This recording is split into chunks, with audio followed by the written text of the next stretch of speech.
My name is John Illsley, and I've been lucky enough to spend most of my life making music. Throughout my career, I've been fortunate to play with some great guitar players, and I've always been struck by the relationship between the guitar and the guitarist. Now I've decided to explore this connection by asking one of the truly great players to choose 6 pivotal instruments that have defined his sound and radically influenced his music. So I'm putting what down from the top? 1, 2, 3, and... I think I fell in love with the guitar when I was about 14. It's probably the most played instrument in the world, and it's a beautiful thing to be involved in. I became a bass player because the band that I joined at school said we don't want any more guitar players. Suddenly the bass became my principal instrument, and that got me into all sorts of trouble and ended up starting a band called Dire Straits. The rest is history.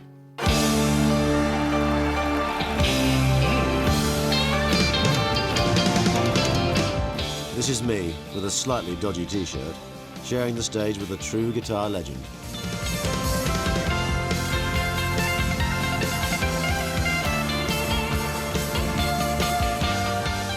Mark Knopfler is recognised as a guitar virtuoso, ranked by Rolling Stone magazine as one of the greatest players of all time.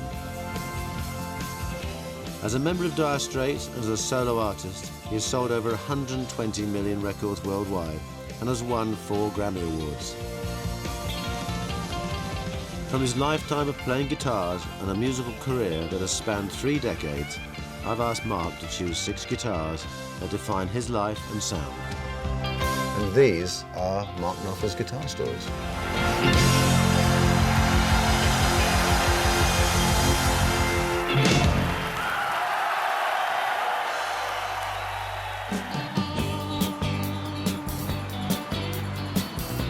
Mark and I met in this council flat in Deptford, which I was sharing with David, his brother. And I'd been out misbehaving myself one evening, and I came back about 8 o'clock in the morning to find Mark lying on the floor fast asleep with a guitar sort of lying across him, and this would be a very familiar sight from then on. I think this journey that we're going to go on with Mark, I'm going to learn something out of this because, sometimes a lot of these things are quite secretive. They're not things that he would normally share. So I'm going to be asking him questions which probably hasn't been asked before. And I think I'm in the wrong lane.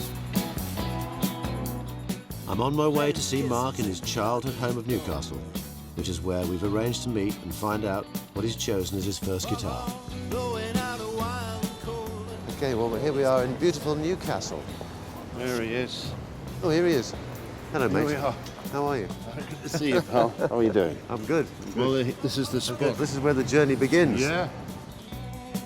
As a teenager in the early 60s, Mark grew up listening to rock and roll and making the weekend pilgrimage to Newcastle's preeminent music shop, JG Windows, in the city's central arcade. On Saturdays, this is where I used to come and do the rounds of the music shops, and I know that there's kids that still do that on a Saturday. Yeah, well, I think meet you down the music shop, Drool at the window. Drooling. Look at that. A red strat. Look at The whole that. It's thing a to the signature. window. Look. Wow. Looks good in there. But I remember the first time I saw one of these in a shop, be around 1960, I guess, or 61, 62 when the first one came started out. coming out. Yeah, yeah. Thanks to Hank Marvin and... Right. On the way to school and on the way back, I used to just stare at it. I keep thinking about how many hours I must have spent looking in shop windows at guitar. I still do it. We'll still cross the road to look new. It's a habit you'll never break. No, never will. But back then, Mark couldn't afford any of the guitars in the windows. Sadly, his first guitar wasn't going to be a Fender Stratocaster. Yeah, this is fantastic now, isn't it? A few more than when you were in here last, I should think, wouldn't it? Yeah. Plenty more. So what have we got in the case here? Well, this is my first guitar. This is the one my poor old dad, when I was 15. It's as close as he could get to a real Fender Stratocaster. And these are called a Höfner Super Solid. What were they made of? This wood, or is it sort of plywood? Oh, it's still wood. Yeah, it's still wood, is it? That's wood, yeah. And they still copied that. Oh, yeah, that little stratty thing there. Yeah, and with the very distinctive tremolo arm, the sort of contoured for the hand. I absolutely love this thing, even though, of course, it wasn't the real object of desire. Well, there's one over here we can compare it with. Let's have a look at this. Yeah, there's. Here we are. There's the real. Here's the latest. The real McCoy. They're almost identical. Look at that. Well, I think to the untrained eye, John, you know. You ended up with that one instead. Yeah, there was an old guy in the shop there. His head used to go around, like his chin was always moving, and I still remember him saying, "Stick at it," you know, as I walked out the shop. Well, you said stick at it. Or he did. He told me to stick at it. Not to keep doing that, but. You'll never make it. And hopefully it stays in tune. Well, hopefully it does. Yeah. It's actually in tune. Not too bad. Yeah. That's the first chord that you learn as an E minor there. And it just makes that lovely, mysterious, rocking noise. I never remember getting a lesson at all. But I would obviously be using the wrong fingers. I would probably use my first two fingers. And I remember shaking all over. And then learning to damp, you know. Because I couldn't afford an amp, I didn't have the nerve to ask poor old Dad for an amp. What did you use then? I blew up the family radio in fairly short order, yeah. you know, you would get a little coaxial and I remember stick it on, and then those, yeah. a red and a black, and stick it in the back of the radio. You'd have 1.5 watts of pulsating power, you know. That's it.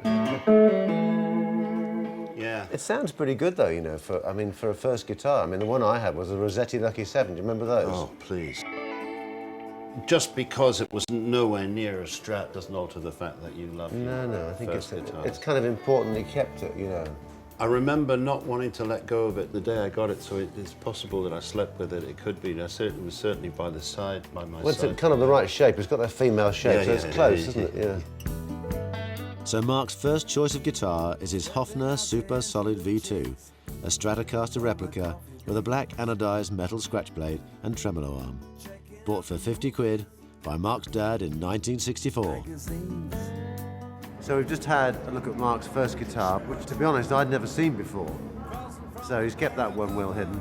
And it was good to get back to where he first began his musical interest, I think, and the first guitar that his dad bought him.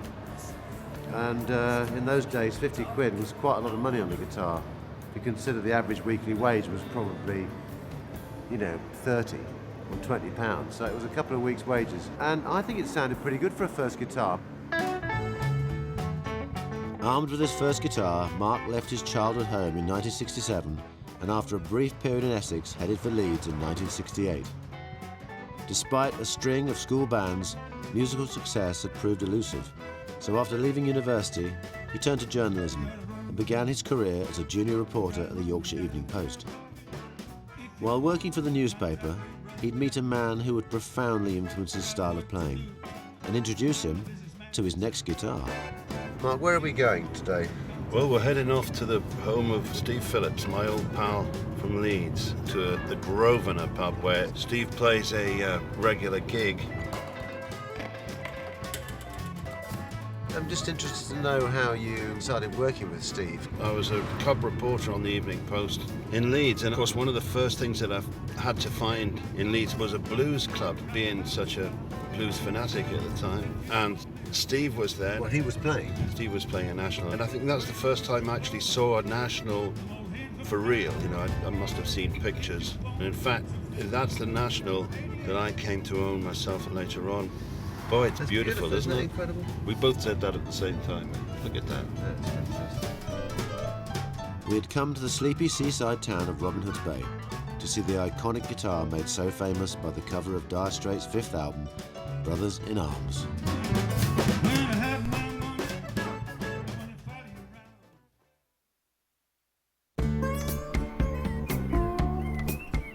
Mark and I had arrived in Robin Hood's Bay, the unlikely home of one of Britain's greatest living blues musicians, the man who would introduce Mark to his next guitar. Hey.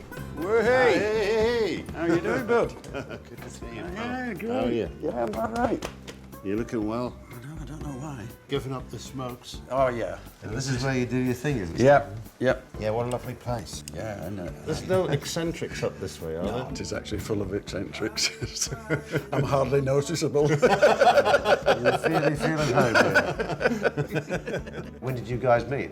What sort of year? I think it's 1969. Yeah. In And I saw you England, play at a blues club. That's right, yeah. And Steve was playing this national. Yeah. That one? Yeah. You know, you just didn't see them around, so that's the first one that the first time I actually saw one. Yeah. So nobody else was playing these like this? Not at many that time? people, no. They're quite still probably under people's beds and in people's, you know, guys who played them before the war, you know, because basically the electric guitar put this out and made this redundant because this was the first attempt to make a louder guitar, you know. So if you played it in a dance band, you could be heard. A flat top guitar doesn't really have that punch in the middle, so it's a sort of a vulgar sound, if you know. And actually, with vulgar appointments, you know, the thing is, I mean, here you've got the lovers in their canoe.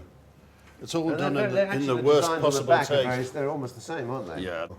The first national that I got was I saw it in Exchange in March, and it was in Wales. I didn't have any money and I didn't have a car. So I borrowed the car, I borrowed the money, and I drove to Wales in the pouring rain and got this guitar from an old orchestral musician. And later on I got the chance to buy this from Steve because Steve was ascending the social scale with his nationals, and he'd got a top-of-the-line thing called a National Don. Yeah. So he sold me this one, and this has been my pal ever since. So then you guys started playing together as the Duolian String Pickers. So what kind of music were you playing then? I was really deep into the Chicago blues at that point, but Steve was into the 20s and 30s music. And so Steve's house became a kind of university of the blues for me because he had a tremendous record collection, really obscure stuff. Yeah. We'd play things like Can't Be Satisfied. Yep. It would be something like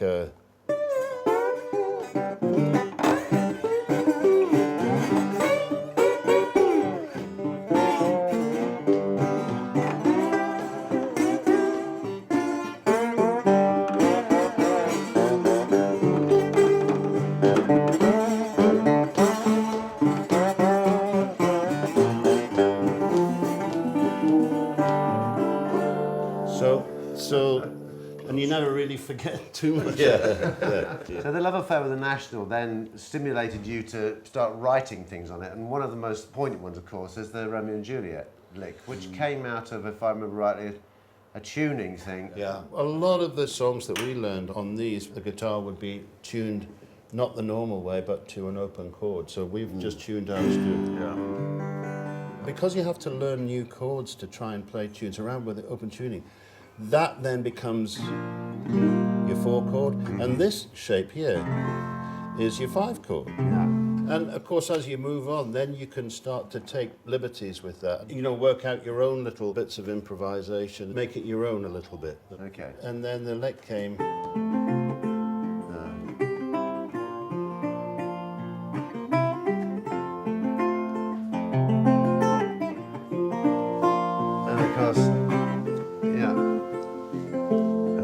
Dying to know how to play it.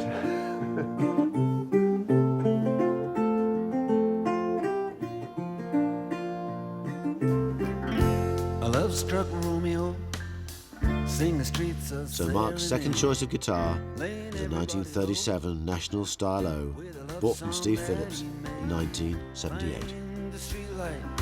Steps out of the shade, says something like, "You and me, babe." What you've witnessed today is something which just happens totally naturally when they get together, and it's just like they just played it yesterday. It's really lovely just to see that mutual respect, and I think that's rather beautiful, actually. There's something really lovely about all that. It's more than 40 years since we played. Yeah. Honestly, it's something like that, isn't it? Yeah. You're looking good, Steve. Am I? I won't stop drinking then. As the Duolian String Pickers, Mark and Steve toured the local pubs and clubs in the late 60s. And today Steve has invited Mark to join him on stage once again. Right, put your hands together for Mark Knopfler, please. Special guest for tonight. This is one of the first tunes me and Mark used to play together back in the late 1960s. I think we last played this when we had air. too fast. Oh, please. Not too fast, you say.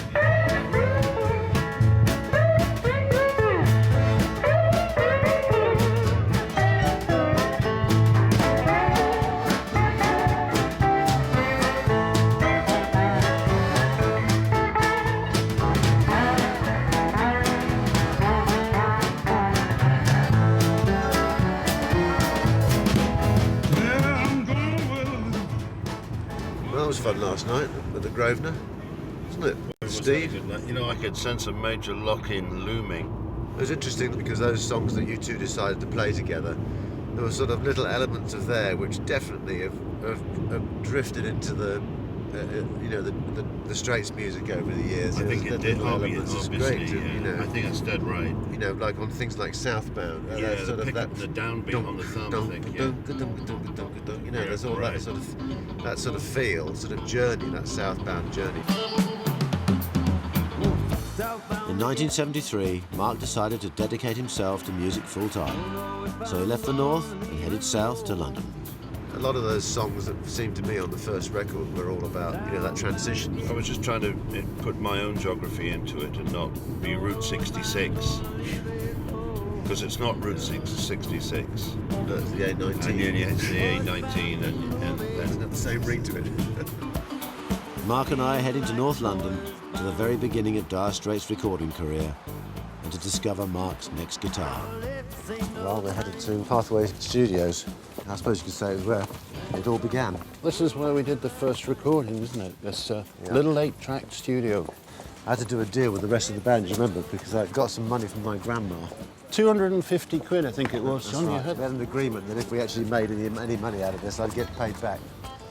So So owe I you did. a tenner? No, no, you paid it back all right.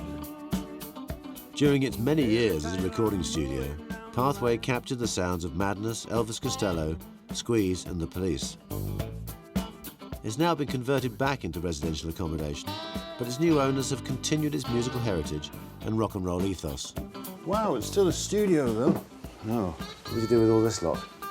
Back then, we'd recently formed Dire Straits and were rehearsing in our tiny flat in Deptford and gigging in and around London. We used to load in and out of places like the Hope and Anchor in Islington. We did one outside the flat in Deptford, and we did maybe a couple at the Albany before the National Front burnt it down. Do you remember that? But the arrival of Mark's next guitar was to play a crucial role in shaping the band's sound. I was trying to remember the original version of Sultans that you played. It was kind of like almost a sort of slightly country, sort of folky sort of thing, wasn't it? Yeah, originally the song, I was playing it on open tuning on an acoustic guitar, and I've forgotten what the tune was. And it was only until the Strat turned up, Yeah. which is this one from 1961. Here she is.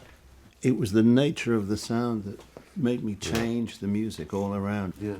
One of the things that the Strat gave me was that movement and moving the note around, and then two strings. But then I found, maybe it's to do with being left-handed, I used to be able to move three strings with one finger. Like, I think that the Sultans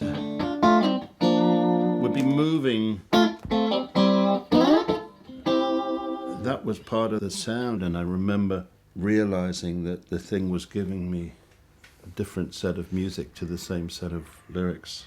The Straits sound to me is very much this thumb on the bottom, which gives a lead to the bass player, me, and to the drummer with his bass drum. So you get this sort of bounce off the music. Yeah, the playing had really just developed from using a piece of plastic to finger picking, and through my background and not being able to afford an amplifier. The right hand is making a sound like this a lot of the time. That becomes a feature. So even if you're just going, it has the same thump thing to it. With Sultans, it would be that. Yeah, exactly. So I would always put another rhythm in.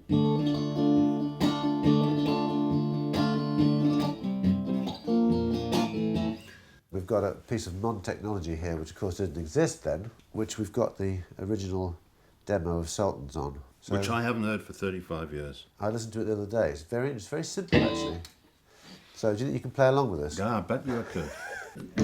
Ah, here we go.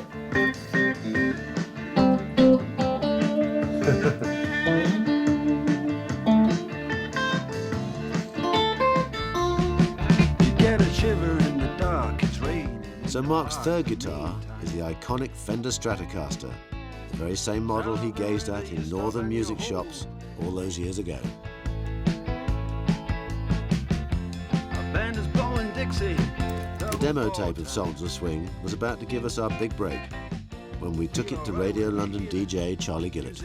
Charlie played it on the radio, and we weren't even listening to the programme that week because we were moving furniture for somebody. We were shifting furniture. And then we went to the pub that night and somebody said, we heard you on the radio. Do you remember? Yeah, I do remember. The Oxford Arms. I mean, it's amazing how many people listen to that programme. Yeah, and we missed it. Yeah. And I can't even remember whose furniture we were helping to move. No. One of your Can you? One of your girlfriends, I think. Ah, get out of here. No, we didn't have girlfriends in those days. No, of course we didn't. Couldn't afford them. But luckily, that did change. And after the release of the first album, we were playing Sultans of Swing on the television and to packed concert halls around Europe. The next few years would take us from that Deptford flat and into the international limelight, with our first album making the top 10 in every European country and a sell-out tour across America. By 1982, we'd released 4 top-selling albums, but there was still more to come.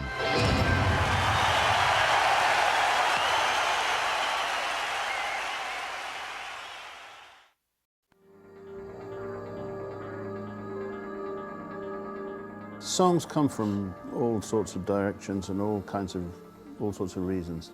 And it couldn't just be a portrait of a character. Money for Nothing was actually in New York, and I was in a kitchen appliance store. There was a whole wall of TVs at the back of the store, and they were all tuned to MTV.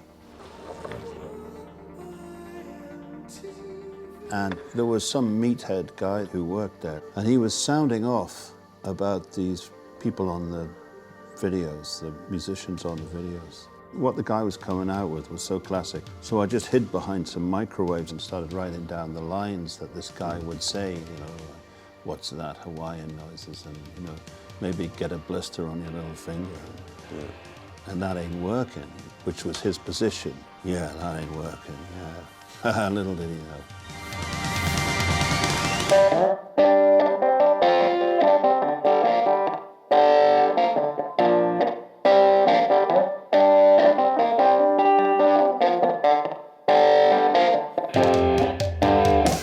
The music video for Money for Nothing from our 5th album, Brothers in Arms, was the first promo to be played on MTV when it launched in the UK in 1987. For the previous Straits albums, Mark had predominantly used the Fender, but to perfect that iconic lick, Mark had turned to a new guitar. This is the Les Paul. It's very distinctive sound, which, if my memory serves me correctly, was sort of almost got by accident. Obviously, I had my Marshall there. We turned it up to as far as it would go, and we were going for a pretty heavy sound, but I had a wah-wah pedal in it just to give it something different, and so we got the pedal, and as soon as it was in and set, that was the sound. Yeah, yeah. You just, instead of it going whack, whack, whack, whack, whack, and moving it with your foot, I just set it into a certain place, so it's probably just slicing through a very small little nasal. So it's like a phasing thing, isn't it? Almost? Yeah, it's just and it gives it that really sort of unique sound. You're sort of waltzing around sometimes with these. And this lick, just again, it came from just the way that I play. I'm actually just playing a couple of strings at a time, but I'm damping out everything else. And if you stick some notes into it,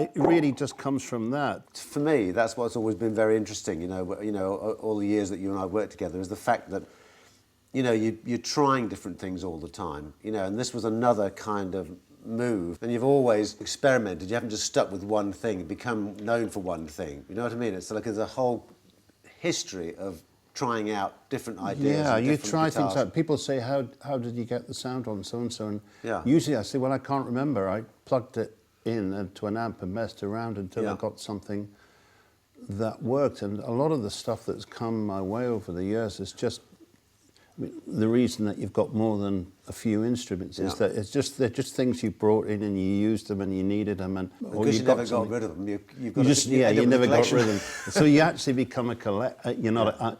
People think you're a collector, but you actually become a collector by default. Really. Yeah. I never stop appreciating the thing. Every time I pick it up, I think, especially if you've been playing other instruments and you get back to your to a guitar like this, you know, I always.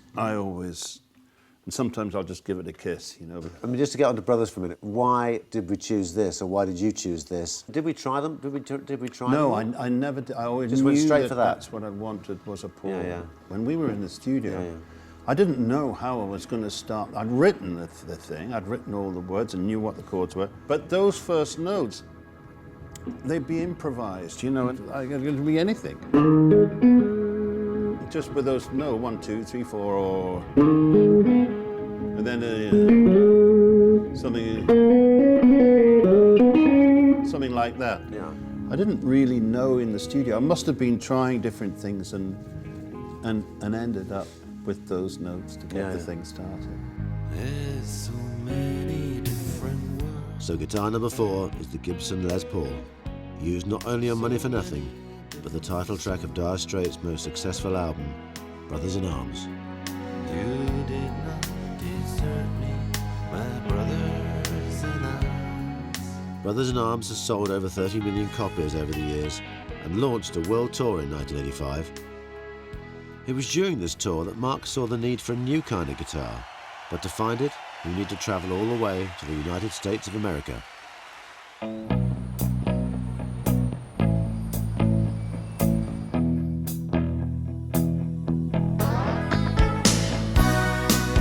Mark and I heading into Soho, New York, to the legendary guitar shop of one Rudy Pensa.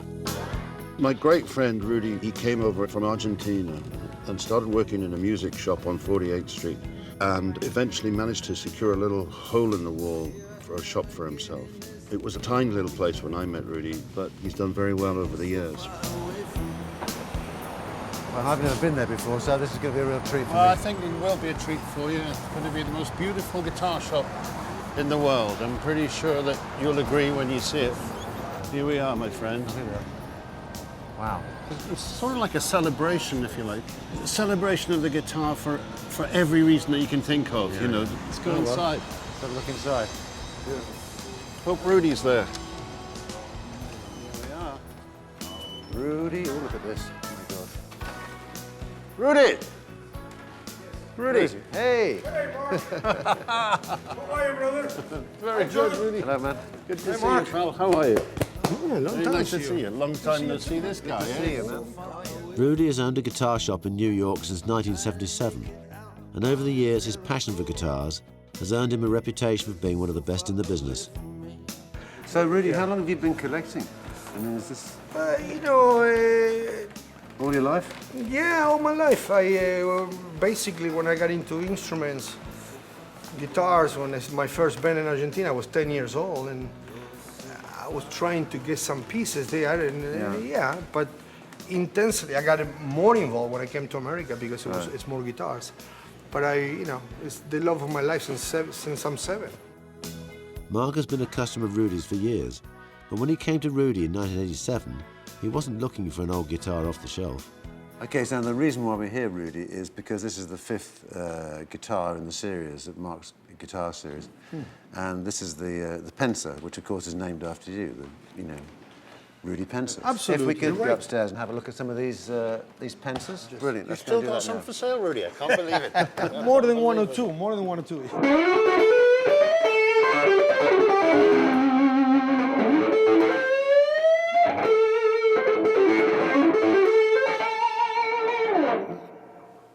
Wow. Sound of the Pensa. Yeah, man. Okay, so we're here to hear the story of how you two guys, got together in a cafe and decided that you wanted to make a guitar which essentially Mark could use on stage that sounded like a Strat and then sounded like a Gibson as well. So this is where this came about. Yeah, the whole idea, John, really was to, you know, it was when we were playing, I don't know whether you remember, but well, it was just getting into too many guitar changes. Yeah, and I do remember the you guitar wanted to changes. have something that I could just get a wider range of sounds from. I remember listening to Mark saying, I like the shape of the Strat, but some things about a Gibson guitar that attracts me. And we used to go to this coffee shop all the time, and we started with a little napkin from a place, remember, it's longer gone. Yeah, it was a place called Fritzl's. It was Fritzl's. just up from the store, and we used to go and get a cup of coffee there. Yeah. But I like the idea. I like the challenge to design it, and then we make it, and they become, you know, the MK1. And you know, it would be used on things like I call an Elvis.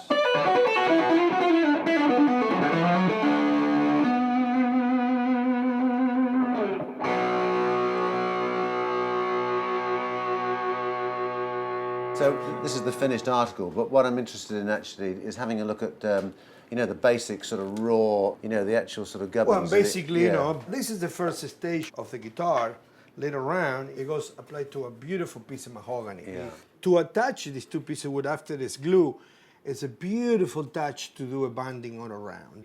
The marriage between the two woods, this seals the marriage. And then this is basically, if you think about a piano as a fingerboard, the keyboard, Yeah. this is one of the most important pieces of the guitar playing, because here is where he's going to play and have the sustain Yeah. and bending and everything. You're going to be able to bend very high. See, look, he can On bend. these you can't, yeah. Yeah, Wow. and the yeah, note that's never right. dies.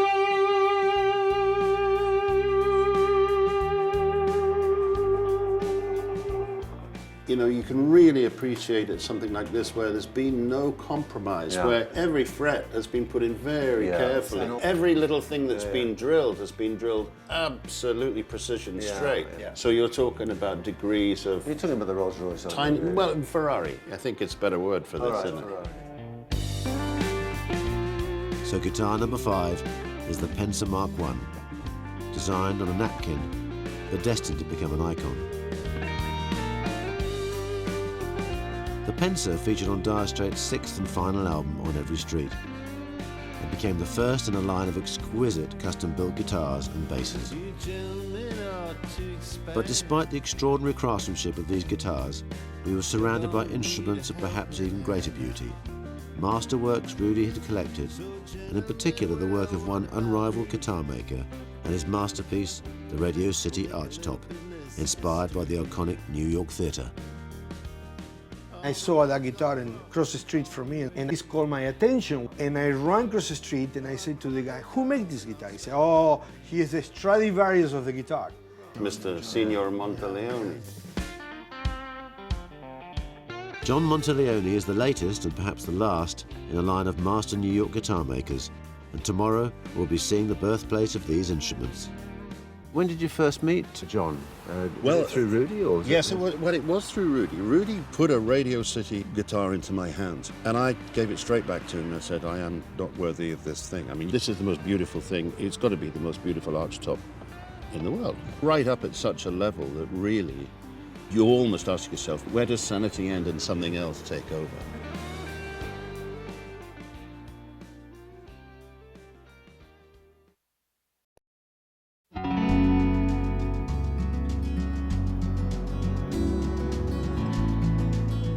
Well, this is the final leg of our journey. We're crossing the river away from the city, and we're on our way to John Monteleone's on Long Island.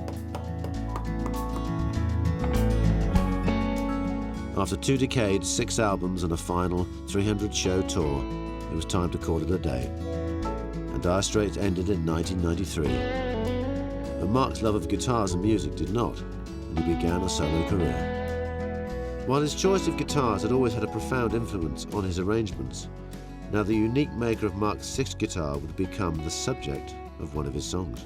There's a tradition of great violin makers in Italy, Stradivarius and Guarneri and Amato and the Cremona in Italy, and there's a tradition of making these F-hole guitars in New York City by Italians, and it's sort of a strange parallel, D'Angelico and Cristo, and now a man called John Monteleone. I've only been out to John's once before, and it was a little bit like meeting a true Stradivari or something. Okay, I've just met. a genius. And John is very unassuming, a very modest man, but he is like that. Oh, there he is, the man himself. Look who's here. It's been too long. It's been too long. It's been great to Oh my see God. you. So good How are to you? see you. Very good to see you All too, right, man. yeah. Come on in. Thank you, John. Thank you very much. Well, it's wonderful being back. Wow. In we go. Oh, you look like you just started something here, John, is that right? Yeah, I got into a project in anticipation of you guys today showing up, so I started making what you see is a pile of sawdust, the appropriate thing to have. From his workshop, John Monteleone makes each of his guitars by hand, crafting logs of wood into musical works of art. This was one piece of wood before it was sawed down the middle and cut in half. You know, so now I can saw it open and cut it and join it in the middle. That makes it wide enough to be that back. But at this stage already, it has some resonance and pitch to it, and that's where the real magic comes into the sound or the possible potential sound of any instrument. And in Mark's case, I pulled out a bunch of pieces for him to look at, and then I was tapping those pieces to kind of assess, yeah, that's the one. I want to kind of identify what it is that the purpose is going to be for that instrument. What is it going to be used for? What do you want to do with it? So we would talk about that. We would have those conversations. Which presumably is going to make every guitar sound different than that you make. They will be different. They may have similar character, but they'll have different personality.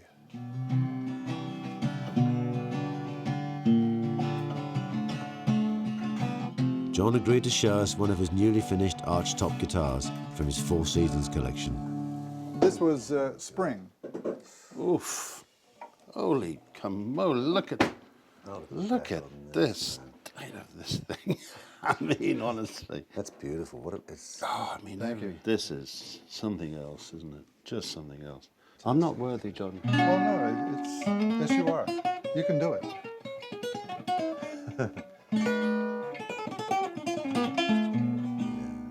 For the uninitiated, Yeah. the difference between an archtop and a flat top, based very simply. Well, the simple explanation is that a flat top has a fixed bridge. This is the bridge area here. And a flat top will have pins that anchor the strings to that anchor point. An arch top, the strings are allowed to stretch over and attach to a tailpiece, forcing the bridge downward, whereas the pin bridge came over and was anchored by bridge pins in the top. So that bridge is not fixed? That is not a fixed bridge. It's able to move. Okay, wow. So it's just held down really by the strings, John, yeah. There's kind of another interesting aspect to this whole story is the fact that Mark actually wrote a song about this, and wrote a song about you, in fact, actually, in relation to the guitar. And in fact, I think you were actually building the guitar while Mark was writing the song or recording it. Were you recording it at the time? Well, as John was building the guitar, he'd send me the occasional email. And, you know, and he did, with those little pictures of the build as it was going on. Yeah. And he would always end his emails with a little sign-off saying, well, the chisels are calling, you know, or it's time to make sawdust, you know. And they very charming little sign-offs, and they became lines for the song. And so, you know, it would be something like...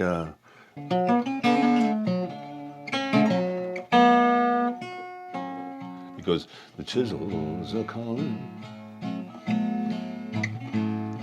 It's time to make sawdust. So it actually became those little lines, you know, and then there's steely reminders of things left to do. Monteleone, the mandolin's waiting for you.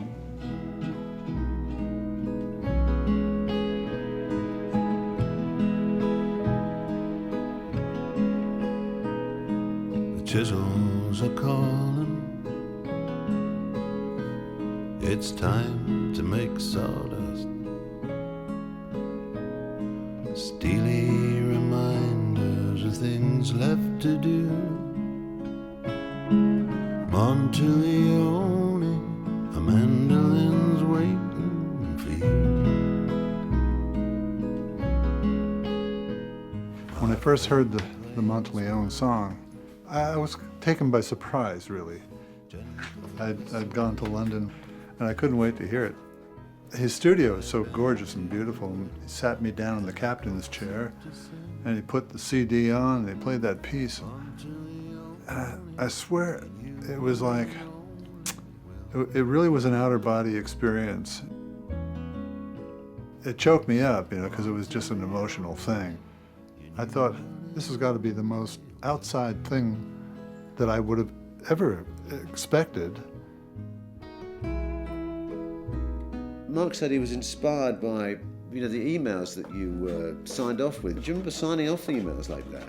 Now that I think about it, I guess I commonly do it without thinking. It's a way of me signing off and saying, I'll talk to you later, with a little bit of truth in it. I've got to go back. The chisels are calling. Yeah, I can hear them calling my name.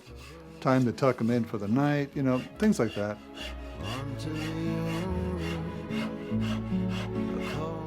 Who would have ever thought that would end up in a song? And that's totally off the wall. But it's amazing. Totally amazing. Very unexpected.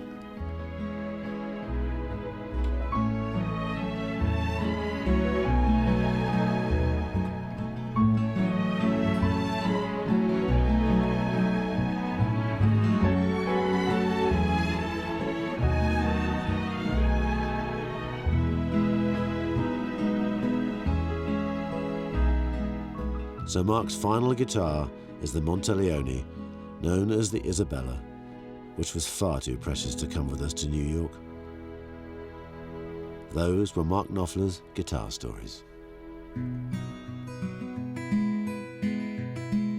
This journey that we've just taken from Newcastle to Robin Hood's Bay to New York, from the sublime to the ridiculous, from the sort of the Höfner super solid to the Monteleones, and all the bits in between. Yes. One thing is that it's been fascinating for me, actually, even though you and I played together for many, many years. There's a lot of things I didn't know was going on.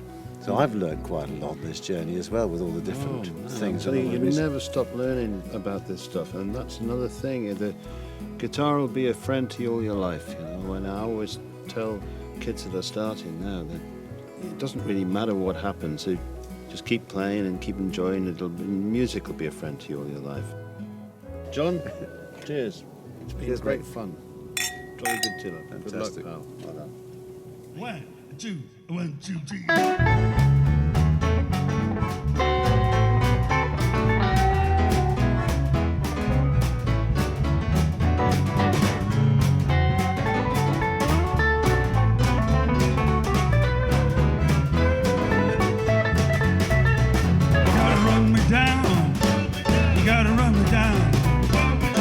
If you wanna contact me, run me down. You gotta run me down. You gotta run me down. If you wanna contact me, run me down. Take it home now.